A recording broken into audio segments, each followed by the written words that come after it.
Hello there, everybody, and welcome to Andrew and Gavin break down the NBA Finals and a bunch of other basketball and life-related stuff. Well, probably Very more long-winded basketball than title life. slice. What?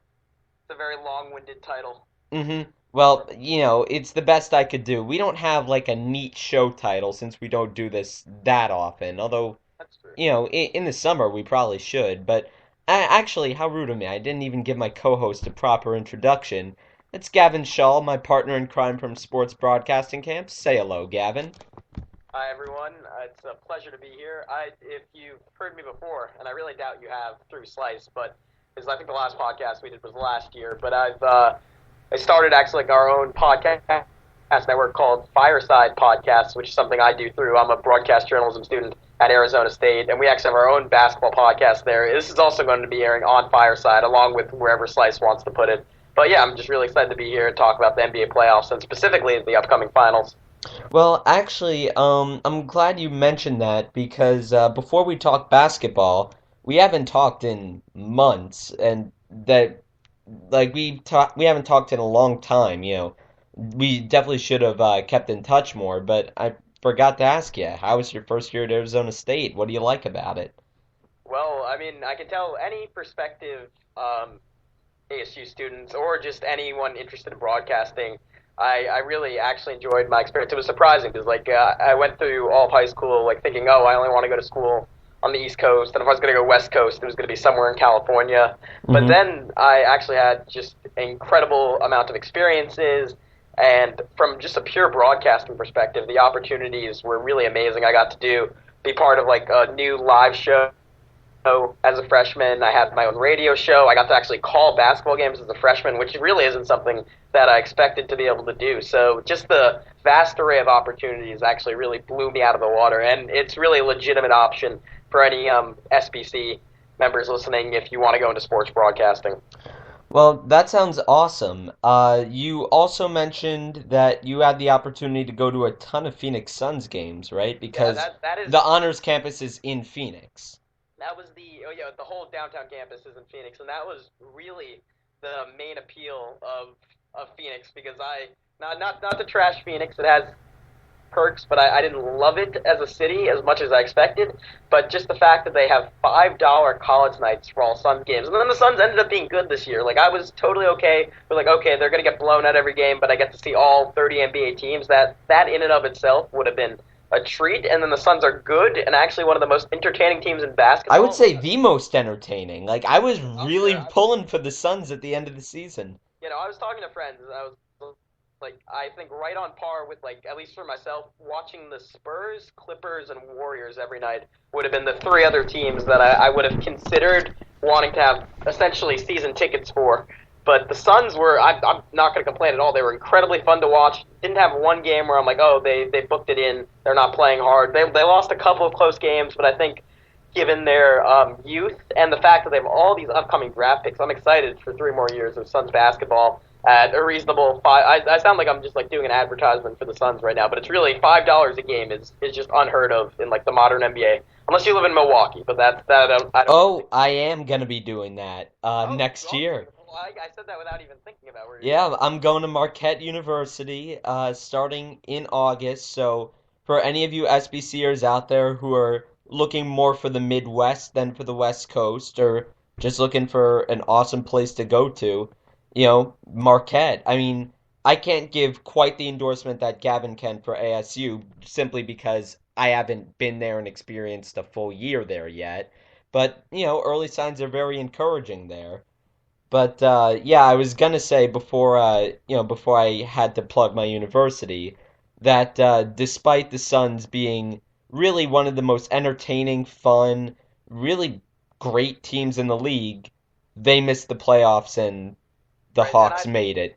and that's kind of ridiculous. We don't have to spend a whole lot of time going into this because I can rant about this for a couple of hours. But the current playoff system is so utterly ridiculous. Yeah, Essentially, doubling down on the Western Conference's strength, because not only do these teams spend the entire season playing against better competition, but then you're comparing their records against better records made against better competition. The whole system is so beyond ridiculous. If you're not going to have a balanced schedule, that's one thing, but then at least just throw out the seedings come playoff time. I get the need for conferences during the season, and the travel can get a little bit ridiculous.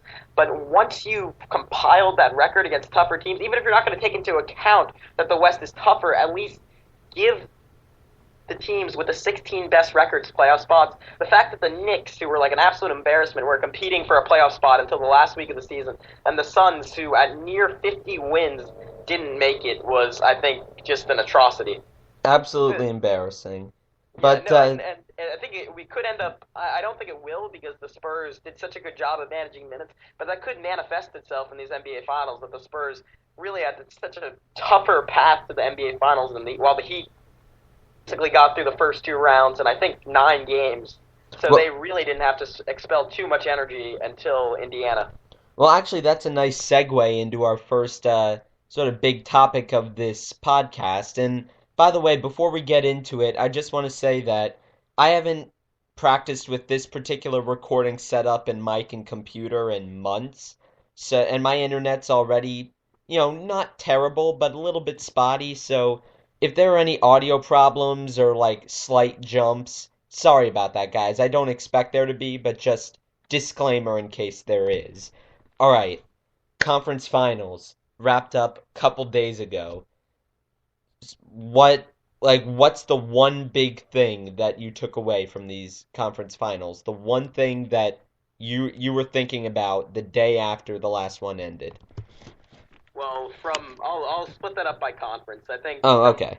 That's from fair. the East, the thing I took away was that Indiana was, despite the fact that they worked so incredibly hard during the season to earn that 1 seed, they were never really legitimate competition for Miami. We were kind of Mhm.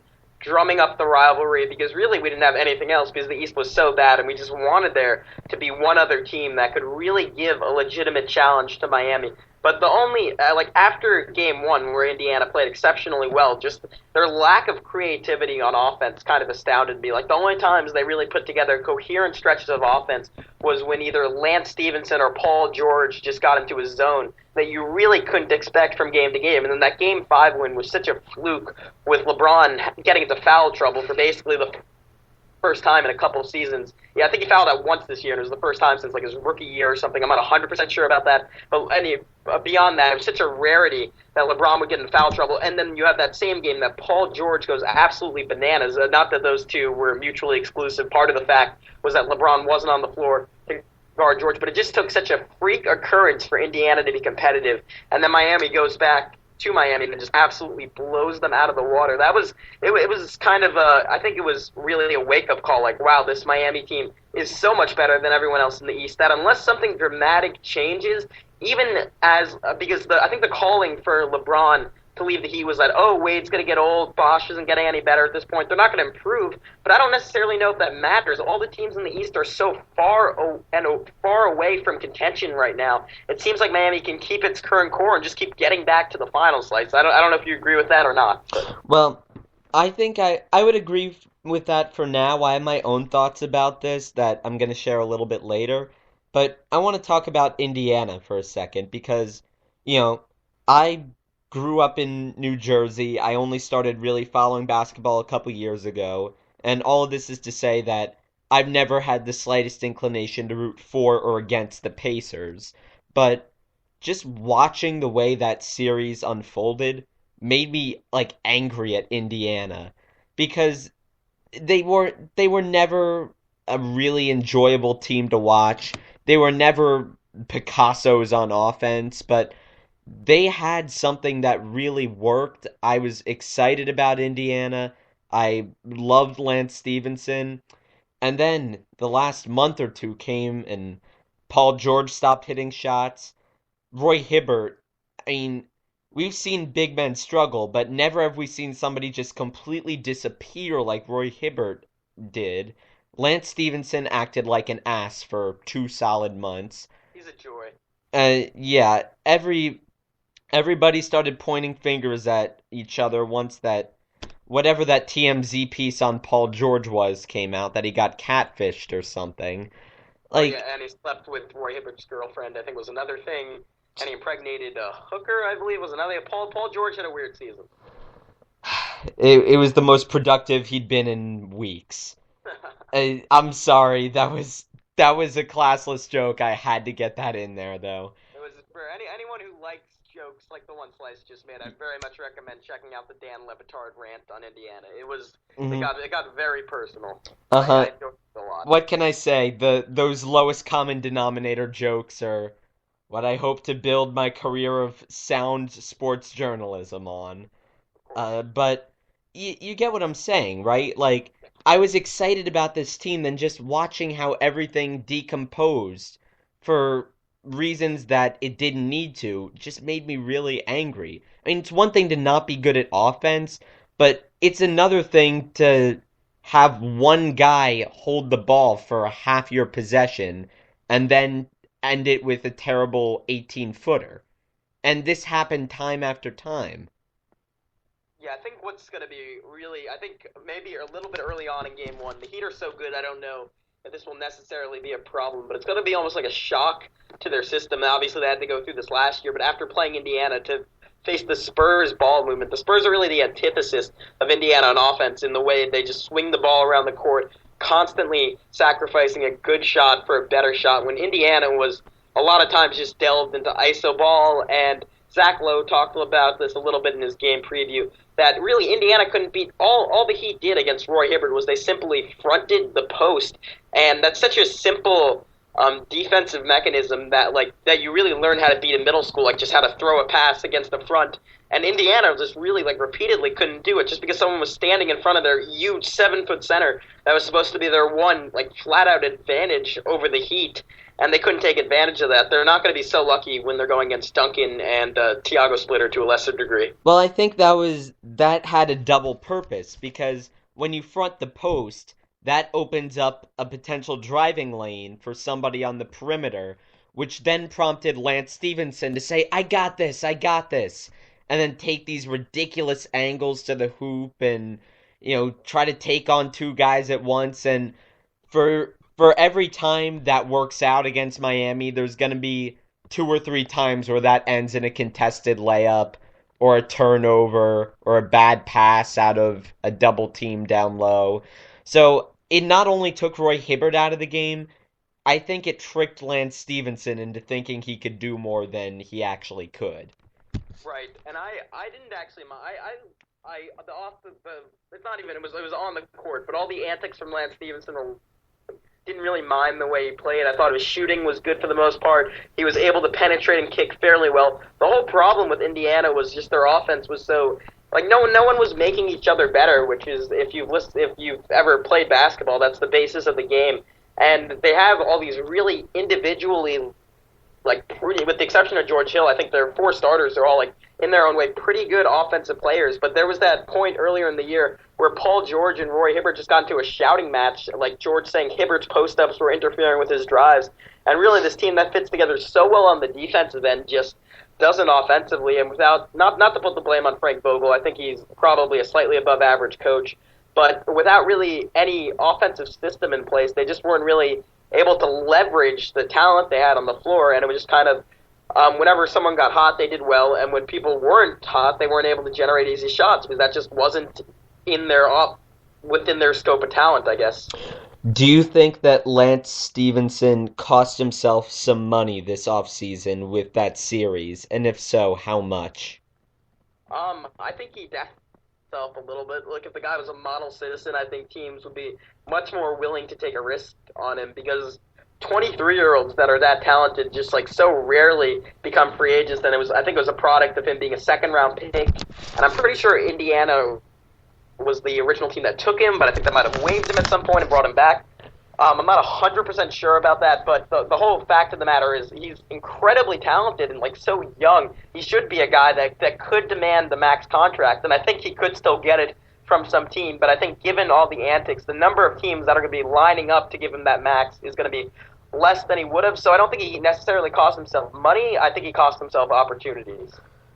Oh, so I I saw Lance Stevenson's performance and I thought of the J.R. Smith elbow. Am I drawing a false comparison here? No, I think there's definitely something that kind of what they bring to the team and what they take away.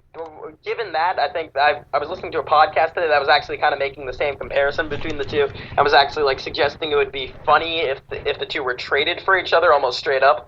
I think the big difference is that Stevenson's much younger, and I think he's a lot more talented. I don't think JR has ever been quite the defender or ball handler that Stevenson is. Just in terms of being able to run an offense, I don't think Smith has ever had those capabilities, and it's sad that it works out this way, but in basketball, and even beyond basketball, the more talent you have, the more willing teams and organizations are willing to give up on the personality side. And that's not to suggest Stevenson's like a horrible person. I think he's just kind of a weirdo, I think, to put it nicely.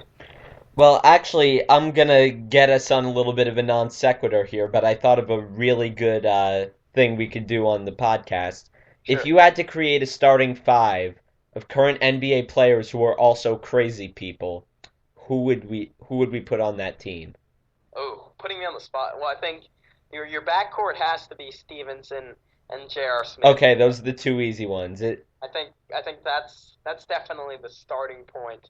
Could Meta be a small forward, or is he too small? I know. I think Meta is the logical. I mean, I think as the GM of this team, you have to decide how much you're willing, like you're playing on talent versus craziness. I think the goal of this team is just to achieve maximum insanity. In that case, Meta, for anyone who follows him on Twitter or just followed his NBA career, knows that he's definitely in there. And then I think the power forward spot and center spots get a little bit more interesting. I can't really think of anyone. Ooh, I thought of one. I think we're both gonna say Big Baby Davis. Was that your? No, although that's a good one, but I thought of another one. Yep. Boogie! Oh yeah, gotta put. Okay, yeah, I think we just finished up this lineup. Gotta put Boogie in there, and Glenn, the computer trasher Davis, has to be part of that lineup. He's gonna be the guy who just comes in and just destroys any modern technology. Yes. I think that's a lineup that would. I think you'd get at least a couple of homicides out of that lineup. What about a six-man? Most of them would be just unintentional. What about a six-man? Is there any six men that we could put in there? Ooh, that's a good question. We need one wild card. One wild card. I'm trying to, I don't know. I'm thinking you can put almost anyone from the Knicks. I'm going through Knicks. I think Chris Smith might be a good choice because I think he might like. But Chris Smith is a little bit too scrubby. Like you have to be able to. Like you have to be able to at least start for a lottery team without people just openly laughing at you. Huh. I think Raymond Felton might be your man. I think he's gonna come in and be like 30 pounds overweight. He may or may not inspire gun charges from his wife, whose middle name is actually Raymondo. So I thought that whole situation this year was so weird. And I think if you're doing an all crazy team, I think you have to get at least two Knicks on there. I think we've earned that. Like I know that Bill Simmons, who we both love, has the don't put two crazy people on the same team together rule. I think the Knicks put like 5 crazy people on the same team. Yeah, he always says like don't give the crazy person with, and I think we're really doing that. I can't believe we forgot Chris Anderson. I think also the Birdman might deserve a spot on that squad. That's true. Like LeBron and Wade have probably kept him in check, sort of like Isaiah Thomas and Joe Dumars kept Dennis Rodman in check. But I feel like if Chris Anderson were on a bad team, he would become crazy. I'd like to throw Michael Beasley in there, but I think he'd just end up selling drugs to the rest of the team, and everyone would be too mellowed out. Yeah. Six. All right, well, Slice, I wanted to jump into something a little bit more serious now. Okay. Like, before we get into the NBA Finals, I wanted to go back to like that George Hill for Kawhi Leonard trade a couple of years ago, because I think it really directly influenced these on both sides of the bracket. That's the one along with the James Harden trade, which I think is deservedly talked about a lot. But I think this trade had almost an equal impact when you look on both sides of the bracket of the conference finals. I'm going to give you a what if here. What if that trade? And obviously, there's a lot of different things because maybe Kawhi Leonard never develops quite as well on the Pacers as he was. But let's just say Indiana keeps that pick. They get Kawhi Leonard, and the Spurs still have George Hill. What's different? What's different? Well, I could tell you that obviously Kawhi is a better player and a better piece than George Hill, but on the other hand, Indiana's bench just sucks. And sort of unintentionally, the Luis Scola trade, which is designed to strengthen their bench, ended up destroying it. What otherwise would have been a pretty decent unit with Gerald Green and all those guys.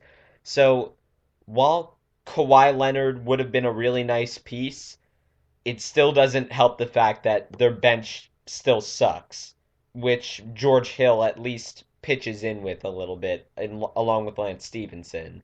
Right. But if they had Kawhi Leonard, who who would they be moving to the bench? I think what happens in that scenario is either you start C.J. Watson and Lance Stevenson comes off the bench, or maybe they sign a better point guard at some point. I don't know how much cap room they'd have. I don't But think they'd have much. I think what actually happens is there is Lance kind of starts at point guard, and then I think this honestly, I think where this is interesting is I think that might just given like relative to the scoring in the modern NBA, I think that could be one of like the top two or three best defensive teams ever. When you just look at having Paul George and Kawhi Leonard and Stevenson in his own right be interchangeable on perimeter guys just strikes me as absolutely impossible to score against. I think Then regular that season scenario, Hibbert down low too. yeah, and you have LeBron and D Wade. I think that slows them down slightly, and I think Kawhi actually helps their offense because he's a selfish player, and he'd really be able to help facilitate that. And it would just be a terror on the fast break with Kawhi and Paul George applying ball pressure and then getting out and running. I think just from a defensive perspective, it would almost be kind of similar to like a Michael Jordan Scottie Pippen combo. And as far as the Spurs go, I think the Thunder beat them without Kawhi Leonard because the fact that they had him to put on Kevin Durant and then when they wanted to, Russell Westbrook, I think changed the series for them and gave them a shot because while Danny Green was really solid defensively in his own right, he was only able to do a little bit on Durant and really just wasn't quick enough to guard Westbrook for long stretches. So I really think he was a necessary part of that Spurs attack. You saw that huge block he had. I really don't think the Spurs make the finals.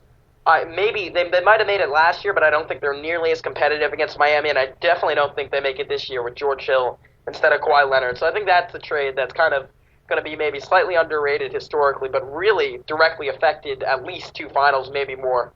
Well, George Hill is probably the better ball handler, but the last thing San Antonio needs is ball handlers and good No, passers. no, no. I What they think need that is Kawhi's defense, threes, athleticism. yeah, Patty And Mills and Kawhi. the Kawhi would have really helped with Indiana's spacing, I think.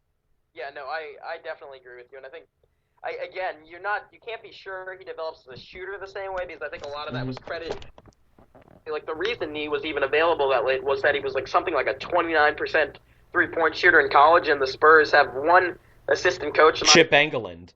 Yeah, who was credited with completely changing his stroke. So if he ends up in Indiana, you don't know how that turns out. But just the fact that he was capable of shooting like that, I think he probably developed something close to the player he currently is with San Antonio. And I really think that, again, just insane implications for that trade. I think it's going to be one that should be talked about a little bit more. All right, so now let's talk about San Antonio OKC because we talked about Miami, Indiana already. Do you feel like that series ended the way it should have, Um, with San Antonio winning in six? right. I think it definitely. I think let's put it like this. I think if you have 100% healthy Ibaka, I think it goes 7. Because even though he played incredibly well that first game, I think he kind of tailed off a little bit as the series went along. Part of that was the Spurs being really smart and figuring out Duncan and Thiago Splitter at the same time was just not going to work for them. And putting in Boris Diaw really helped kind of neutralize Ibaka's shot blocking a little bit. But if you have Ibaka in game 1 and 2, I still think the Spurs win, but they definitely have to exert more effort to win those two games. Overall, it was just one, even though it only went 6 games and the first 5 were blowouts, these teams were just so incredibly talented, and it was really amazing because everyone knows Bill Simmons and other people's theory that and it's a common refrain for anyone talking about the NBA that the team with the best player is likely going to win the series. I would make the argument that I doubt too many people would disagree with me that the Thunder, far and away, had the 2 best players in the series. I really thought Russell Westbrook took way too much flack. He was absolutely ridiculous for the vast majority of the series. He really played like a top 7 or 8 guy in the NBA. I don't know how many players put up. He had one game. I think it was either game. I think it was game 4 where he single-handedly outscored the 5 Spurs starters by himself, which was pretty impressive. Obviously, the key for the Spurs was that the bench guys were better. But going back to the main point, the Thunder had the 2 best players in the series, and the Spurs still won in 6. And I think that's part of that's the Ibaka injury, but it's such a testament to the system that Greg Popovich put in place. The guy got 62 wins out of the team in a competitive Western Conference while becoming the first team ever to not have any player average more than 30 minutes in the game. That's absolutely amazing to me. I mean, I think we've already established at this point that Greg Popovich is just so far above almost every other NBA coach. It's ridiculous. I mean, Best coach in NBA history. yeah, I don't know how a person manages their lineup that well. I mean, Phil Jackson gets the credit for the rings, and he did a fantastic job, but they're different coaches. Phil Jackson was more personality management, working with Michael Jordan's ego, working with the Kobe Shaq dynamic and getting that to stay together long enough to get some championships out of it.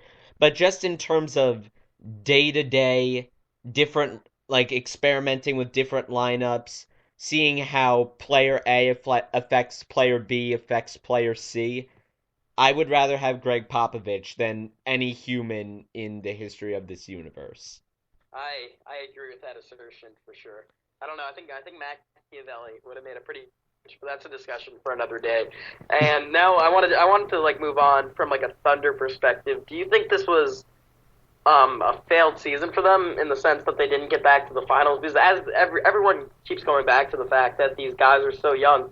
But that's what there have been so many teams in NBA history where the future looks so bright, and then one injury kind of robbed the teams of that success. Obviously, I'm not saying that's going to happen, but it amazes me that these, just given the fact that they have had 2 of the top 10 players in the NBA, obviously the James Harden trade kind of delayed their development a little bit, but it's surprising that given that base of talent they had, that they haven't won a title yet. Well, I think that with the James Harden trade, we talked about them in the terms of, well, they could have been, the MJ Bulls or the Magic Lakers if not for the James Harden trade. But now we're seriously starting to talk about them in terms of they may not even win one championship because of that trade. And I think it's the most important trade in NBA history, and I think it's probably one of the top 5, top 10 most important trades in sports history. I mean, I think that with that trade, OKC might have pissed away a chance at even one title. Right, and it's interesting from Zach Lowe kind of went back to it, and with what we know now, how it would have affected their salary, how it would have affected their talent, and essentially what it would have been is over the course of 4 or 5 years, it would have been somewhere between $15 and $30 million extra out of Clay Bennett's pockets. And while that has, just from a talent perspective, that kind of limits their options and how they would have filled out the roster, that's such a meager price given the fact that the Clippers just sold for $2 billion. And the modern price of NBA franchises, I really think that just to throw away a potential dynasty. And while we've kind of seen with the Heat that when you have that kind of mass star power, the importance of role players is really relegated because you're always going to get guys who are going to be willing to play for less money. Maybe you're not always going to look into Ray Allen, but even like a Mike Miller type on that team, given what they would have had with James Harden's development, it just would have been almost unguardable. And you talk about Scott Brooks is not such a good coach, but he really did when he had those 4 guys. And while it's not necessarily the hardest challenge in the world, he figured out how to play them together and really use Durant and Harden as kind of threats off each other to completely open up the lane. And I think if that happens, not even San Antonio's combination of talent and system would have been enough to really trump that. I think they make 4 or 5 finals in a row, maybe win 2 or 3. and they inevitably get the role guys necessary to complement that at prices that would have been sustainable for them. And part of it was that they misevaluated Harden. I don't think anyone, even after that trade, said, well, Harden's going to immediately come and make an All-NBA first team in the next couple of years. Because he only did average like 16, 17 points a game. But he was a sixth man. Yeah, he was putting up all-star numbers against bench guys. So you never really knew. And all that being said, Harden's still kind of a defensive liability. But just with the overall talent and athleticism on that roster, I really don't see how they don't win multiple titles. And at this point, that seems like far from a sure thing. Well, here's my thing with that trade. Let's say that nothing worked out. Let's say that Harden wasn't going to take anything less than a max. Let's say that role players weren't going to sign at less than market value. Let's say that there was no way to prevent Harden from leaving. Fine.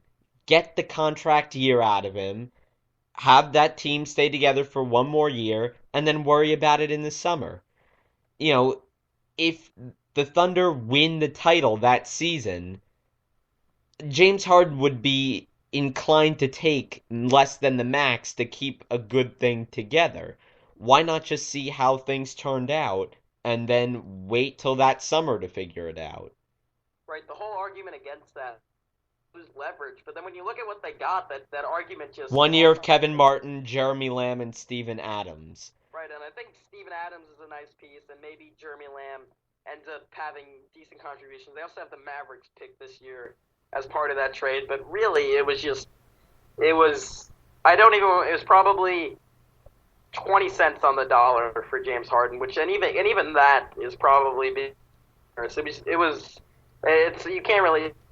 You can't defend the trade just given everything we know at this point. And there were so many and what amazes me now is if they had kept Harden for another year, is even with the lack of leverage, I think they would have inevitably gotten more for him, just given how he developed. Like, I don't know if you remember it, but he came out in those first two games next year, and I think the first game he had something like 38 points. I remember that. And everyone was like immediately like, uh-oh, what did the Thunder just do? And I think at the very least, like, given that, like, if they ended up doing some, because he was unless I'm wrong about this, I'm pretty sure he was a restricted free agent after that year. Could have demanded something like a Bradley Beal type for him that probably gives you like 85% of what James Harden contributes to a team in a single player, instead of having like multiple kind of mediocre guys that are like fringe rotation players. So I think I completely agree with you. Keeping him another, again, part of this was that they misevaluated Harden, and we all kind of misevaluated Harden. But I think even then people were like very disappointed with the trade. If they'd kept him for another year, they probably win a title, and even if they don't, they get, at the very least, they get more for Harden than they otherwise would have. So I think that's going to go down as one of the bigger mistakes in NBA history, and we're going to see if it's one that the Thunder can recover from. And now I think we should move on to the NBA Finals. Absolutely. A similar heartbreak from last year when the Spurs lost that Game 6. I don't know if you read it, but we're really here. Bill Simmons put out a piece today kind of talking about like the impact of that Game 6 and just how heartbreaking it was. What are your thoughts on how the Spurs were able to kind of recover from that emotionally and get back to the finals? Because I really don't think most teams would be mature enough to do that. Well, I think it's amazing, and I think it's going to go down as, I believe, the most unheralded accomplishment of the San Antonio Spurs, but also the most significant, I think, more so than any of the titles that they actually won. Because if you think about when they won those championships, Duncan was young. The big three of Duncan, Parker, Ginobili was starting to come on for the last title or two. Things were really good. But when the Ray Allen three-pointer happened and the Spurs lost last year's finals, Duncan, upper 30s.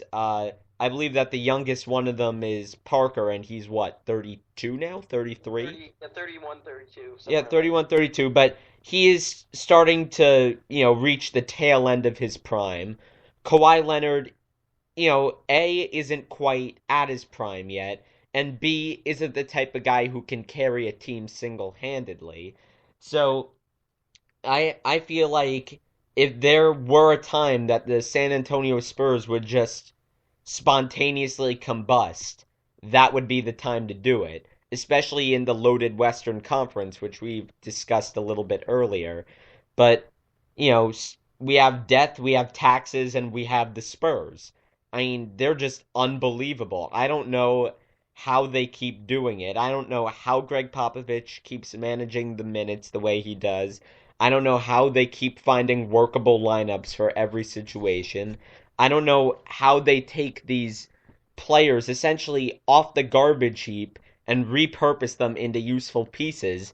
I mean, just a year or two ago, I was still making jokes about Boris Diaw's man boobs, and Oh, I'm here still he. making jokes. Oh, okay, I still make those jokes too every once in a while, but they've taken him from just a joke essentially. He was a bench player on the Bobcats, and he He's a just scored 26 points in a game six clincher of the Western Conference Finals. That's quite a leap. I would actually like to be the Spurs 11th or 12th man just to see if they could teach me to play basketball. It taught Matt Bonner. Uh, they they did teach Matt Bonner, and I gotta tell you, I know that this is a huge tangent, and I promise it'll be brief, and we'll just get back with the finals. You know who reminds me a lot of Matt Bonner? Frank Kaminsky. Oh, I don't think you're giving Frank Kaminsky quite enough credit. Yeah, I think he has a chance to be a legitimately good I NBA think player. Kaminsky's a more athletic Matt Bonner, No, but I think he's also I think the big difference is I think Matt Bonner somewhere around 6'7", 6'8". Kaminsky's I believe a 7-footer who has legitimate post game 3-point range. I think you're underrating Kaminsky a little bit, but I see just from a goofy whiteness perspective, uh-huh. I see your argument. I just immediately think goofy white guy who shoots threes and is tall, Matt Bonner. That's just where my mind goes to. But yeah, anyways, I digress. Back to the finals. I what's your prediction for this? I feel like it's gonna be Heat in seven. All right. Well, I think there's a lot of interesting things to consider when you're looking at these finals because on one hand, you kind of think the Spurs were going to win just based on the fact that it seems as if they're better than last year. All their younger guys have really developed. Patty Mills and Corey Joseph are really legitimate point guard options off the bench. Ginobili's playing much better than last year. People forget that Ginobili and Parker were both atrocious in at Game 6, and it really just took a complete throwback performance from Duncan and a great game from Kawhi Leonard for them to be even in it. Speaking of him, Leonard is, I think, a more developed offensive player this year, and if anything, an even scarier defensive threat for the Heat. I think in all senses, despite how it like really confounds all logic that the Spurs with their older core would be better this year, I think they really legitimately are, and they have role players who are much more comfortable attacking the rim, which I really think was a weakness with the Heat's trapping defense last year. And the Heat, for all intents and purposes, seem, if anything, slightly worse. They weren't quite as dominant during the regular season. They definitely didn't reach a level that they had during their 27-game winning streak or even come close to it at any point this year. No more Mike Miller. Greg Oden didn't end up being the factor they thought he could be. I'd be shocked if they bring him out for this series. Though the one major difference for Miami is that Dwayne Wade seems significantly healthier this year. The way he played against Indiana was actually probably put him at like a top 10 player level average, so like low 20s, incredibly efficient, shooting close to like well over 50% from the field. If Wade's going to hit those levels consistently, I think Miami has a good chance to win. I think the series ultimately comes down to the health of Tony Parker, and he's coming off that ankle injury. You said Heat in 7. I think I'm going to go Spurs in 7. Looking at it right now. Well, actually, one point that I noticed and that I haven't heard a lot of people bring up, and I think it's pretty important, is that last year the Spurs didn't have a particularly difficult road to get to the finals because you had Westbrook out with the OKC series, you had the Golden State series where, you know, Steph Curry wasn't necessarily shooting lights out that whole time. They sort of dismantled the Lakers. So, actually, not the OKC series. My bad. Memphis was the Western Conference The Finals. Clippers, and I can't remember who they played in the first round, Oh, but it wasn't a very good team. no, They got through it relatively easily last year. And it I wasn't the definitely I never Lakers. really got. That's my bad. I'm confusing last year's Spurs with 2 years ago Spurs.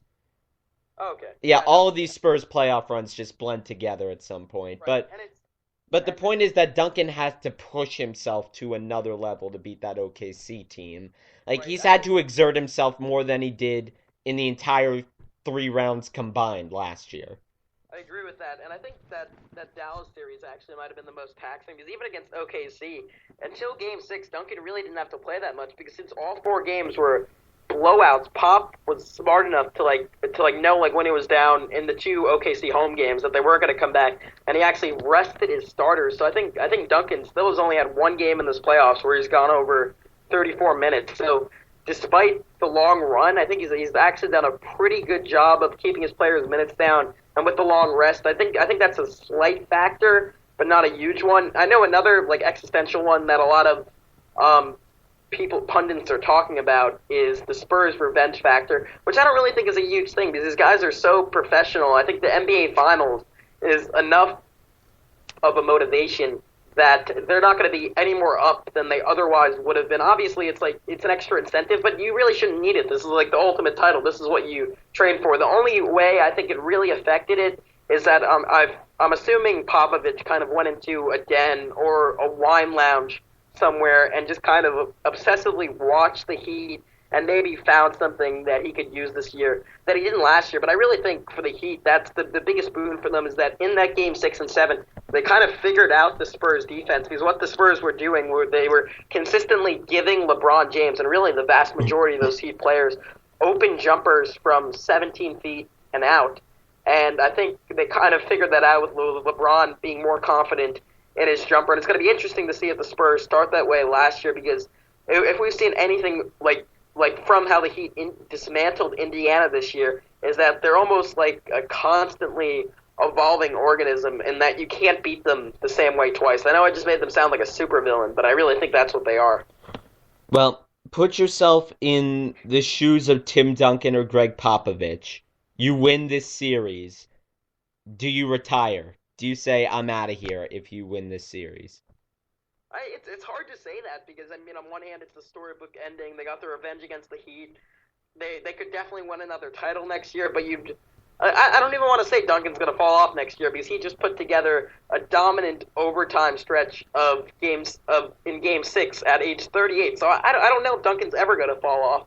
But you think this would be the time to go out and he's absolutely going out on top if he does it. But at the same time he's playing so well, and Popovich is obviously still such a good coach. I could see them putting it together, and he has 1 more year left on his contract, as I think Tony Parker does, and I think Manor does. Yeah, because Manor signed a 2-year contract. They all have 1 more year left on their contract.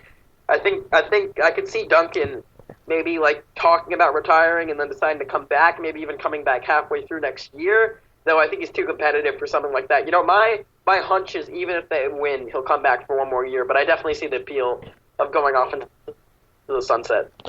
All right. So that pretty much covers the finals. Let's just quickly touch on the rest of the NBA playoffs. What's one thing that we haven't talked about yet that you're going to remember from these playoffs?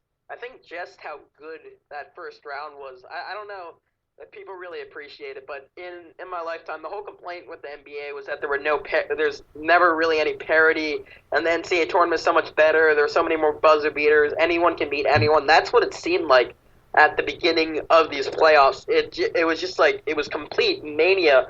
It looked like at one point that, with the exception of the Heat, the top 2 seeds in both conferences were really in real trouble. The Spurs were struggling. OKC had to win a Game 6 and Game 7 against Memphis. We had that ridiculous Kevin Durant shot 4 overtimes in that Memphis OKC series. Damian Lillard hitting that shot. It seemed like Houston and Portland in particular, even though Portland ended up winning in 6, were absolutely just equal teams playing against each other. You know, Toronto and Brooklyn actually finished their 11-game season series exactly tied at 1,070 points apiece. There was just so much.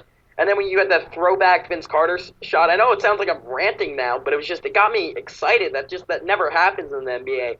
And I guess that was a testament to the current playoff system staying intact, because every single game was just edge of your seat action, which you really don't expect with the league. That's something that I don't know if we'll ever see again in our lifetimes, because that's not what the NBA is. It's not a league full of parity, but it just, for whatever reason, it worked out this year. I didn't even mention LA Golden State, which was one of the most entertaining first round series of my life, I'd say. It was just an absolute blast to watch. What was one thing you took away? Well, I'll tell you, before I tell you the one thing that I'm taking away, I want to say that because of the way that Adam Silver handled the whole thing, I don't even think I'm going to remember the whole Donald Sterling thing this time next year.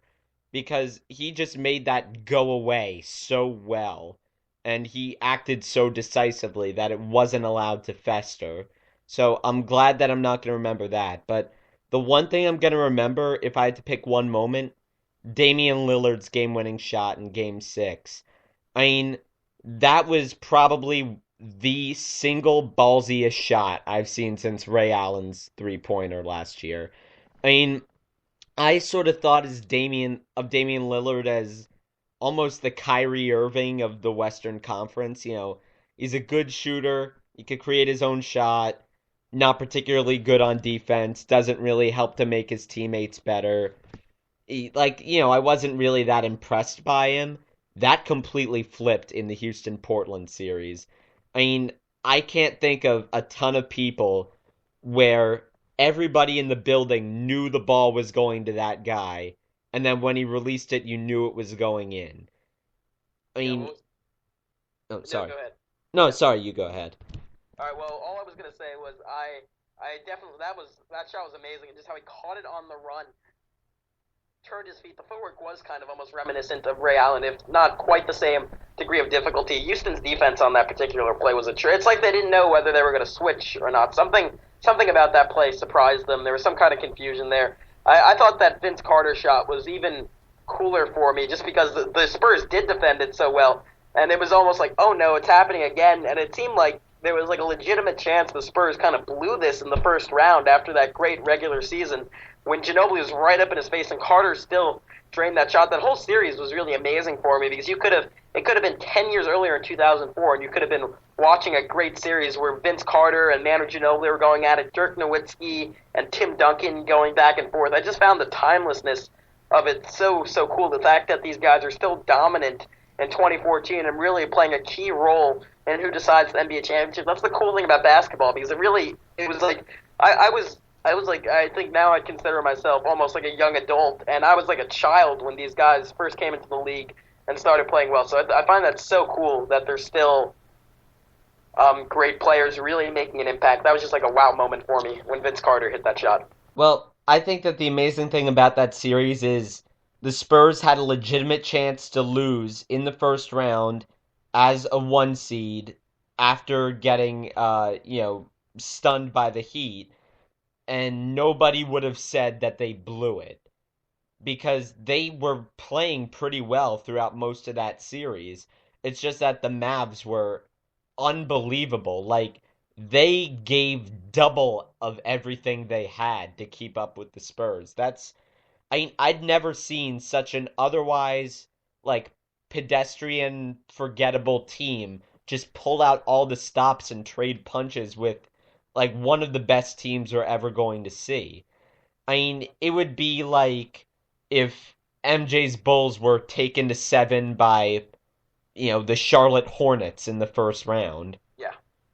So that was unbelievable. So, That whole series kind of cemented to me Rick Carlisle as one of the three best coaches in basketball. That was, and the way they kind of turned Monty Ellis from a chaotic, just pure inefficient scorer to a legitimately like dangerous point guard who just gave the Spurs fits that was kind of amazing to me. And I think now we're kind of going back to the NBA Finals. I think that's going to be a nice break for the Spurs, because I think we saw in that series, and not so much against Portland, they did a really good job against Damian Lillard, but again against Russell Westbrook, where the Spurs really struggled was point guard defense, and that's obviously not going to be an issue against Miami with Rio Chalmers leading the attack.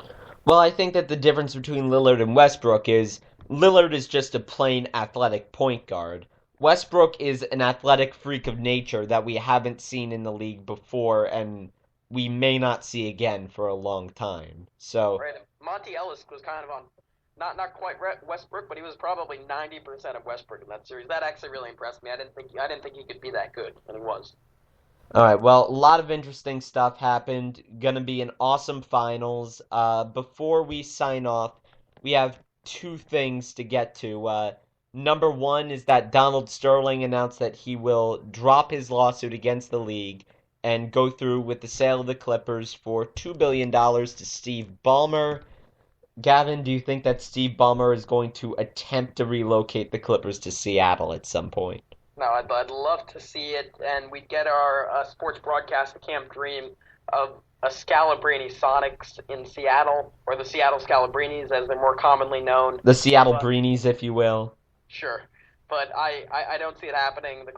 LA is way too big of a market. Once you get a team in LA, you're not going to relocate from there. The money's too good, and I don't think the league would want to see them lose a second team in that market because I think they're more than happy having two teams in LA and two teams in New York City. So I don't see that happening. From a Donald Sterling perspective, I think it was a shockingly responsible decision that goes against everything we know about Donald Sterling. The guy's all-timers, and he has actually for a couple of years.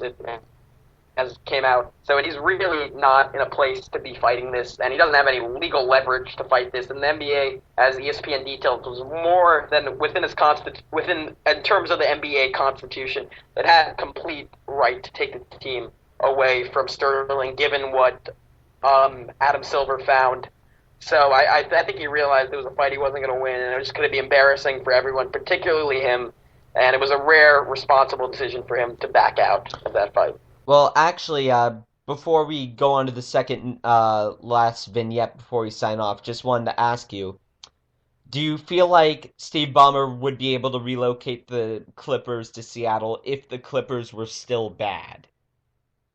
I think he'd have slightly more leverage to attempt it, but I think the big thing here is the market more than whether or not the Clippers are good. I think that's always a factor when you're relocating a team, and it'd be another thing if they weren't getting good crowds. But as far as I know, their attendance is fine. I just think that's way too big of a market. Anywhere other than LA, New York, or Boston, it's a possibility. But just given that they are in LA, I don't think it would have made a huge difference if they were still the Clippers that we knew and loved. All right, so the second news story is not basketball related. We just wanted to announce it real quick because it broke, I'm going to say, 10-ish minutes before we went to air with this show. But Colin Kaepernick signed a 6-year extension with the San Francisco 49ers, and I believe that the dollar figure on that was 110 million. Right. No, 100 up to 126 million with 61 million in guarantees. That's yeah, I think 110 was the first estimate they put out, and yeah, like it was in the 110 range, and now it's been reported that it's 126. But do you think Kaepernick's worth that kind of money? I think he is. I don't have the current figures for other quarterbacks' contracts in front of me, so I can't really compare it to anything. But I think he's shown that he's a good enough quarterback to win a Super Bowl. Obviously, he's gotten there, and they kind of lost in like that really fluky way with the lights going out. No, they were already down. They were way down before that. But it seems like I think he's definitely talented enough for them to win a Super Bowl. His running ability is something that, even though it's something so looked after in the NFL at this point, that kind of true dual threat is still something of a rarity. There's probably only like 3 or 4 other quarterbacks who can do it at the same level that he can, and I really think, given the investment they've made in the passing game over the last couple of the years, and with re-signing Anquan Bolden, Vernon Davis, I know they drafted a couple of receivers, and it just seems like they're really trying to build up a dominant passing attack. I don't think it would have made sense to invest in Kaepernick. What I wanted to ask you is this also an investment in Jim Harbaugh? Because earlier in the offseason we were looking at, I don't know how legitimate this ever was, but there were rumors going around that he could end up being like traded to Cleveland, and he wanted to go there himself, and like he was almost wearing out his welcome despite his incredible success in San Francisco. I'm just wondering, do you think this translates into increased job security for Harbaugh? Is this an investment in both of them or just Kaepernick? I think that this is an investment in both of them, but I also think that, Jim Harbaugh's job is completely safe. I don't think that there really needs to be an investment in Jim Harbaugh. I think that there was a shred of truth to the whole Cleveland story in the respect that Harbaugh and, the GM or an exec didn't quite get along, or they had different visions for where the team could go. So I would definitely believe the part that Harbaugh was a little bit unhappy, but I would not believe the part that they tried to trade him, and I definitely wouldn't believe that any sane person would want to take his career to Cleveland. Uh, Yeah, but actually, poor Johnny. poor Johnny Manziel, free Johnny. But actually, I when I was looking at this deal, you know what I thought almost immediately? Russell Wilson is about to get paid next season. He is gonna be getting, you know, he beat Kaepernick in the NFC Conference Championship. So if things kind of hold steady and he keeps besting Kaepernick, he's going to be worth what? 140 maybe? Are we talking Joe Flacco money with him? Because you know that whatever Kaepernick got, Russell Wilson's agent is going to say, "All right, now give me Kaepernick plus like 10 mil." I think Flacco's the comparison for him because Russell Wilson, despite his success, didn't really put up like incredible stats last year. But then again, he didn't really have a great receiving core. It's going to be very interesting to see what he does with a full season with a healthy Percy Harvin and the additional weapons they added this offseason. I don't think Seattle, just given their whole philosophy, is ever going to be incredibly explosive on offense. Their big scoring games are mostly a product of their defense just forcing a ton of turnovers. But it's going to be interesting to see if Russell Wilson really can put together like an all-pro caliber season just from a statistical point. We all feel that he has that talent, and obviously as a leader, it's unquestionably one of the better quarterbacks in the NFL. But I want to see if he can ever back that up with statistics, and it's going to be interesting given the receiving core that he has to see if he can do that. All right, well, that seems like all the time we have, and it's actually more than the time we have Oh yeah, because we were aiming for 30 minutes. oh yeah, when we were talking beforehand, we're like, yeah, let's try and keep this to 30 minutes. And then I joked right before we went on, like that probably means like let's try to keep it to 45 minutes. And here we are at approaching minute 57. I I have no idea where the time went, but I enjoyed spending it with you, Gavin. Any Oh last no, thoughts yeah. before we sign off? I think it was all quality stuff except for the occasional Matt Bonner talk. So Hmm. I think we used the minutes well. Yeah, and you should check this out and more content on Fireside Podcast. We're going to be a little bit quieter over the summer, given that everyone is separated across the country. But hopefully, Slice, you and me can knock out a couple more podcasts. Maybe while they're Absolutely. in SBC. I'm going to try to make an appearance there, and I'm hoping a lot of people from SBC listen to this. And if you guys want a podcast, contact me or Slice because I'd really like to expand this. Absolutely. Gavin, anytime you want to do a podcast, you just call me up and we will do one. And definitely next year when I'm at Marquette, I'd love to hop on the ASU podcast Fireside, or you can hop on mine if I have one. Just, we need to do this more often. This was some quality podcasting. Anyways, that is going to do it for us. We previewed the NBA Finals. We talked about a bunch of stuff. Hopefully, you enjoyed it. So, we will see you at some undetermined point in the future. But for now, Andrew and Gavin are heading off the air. So long, everybody.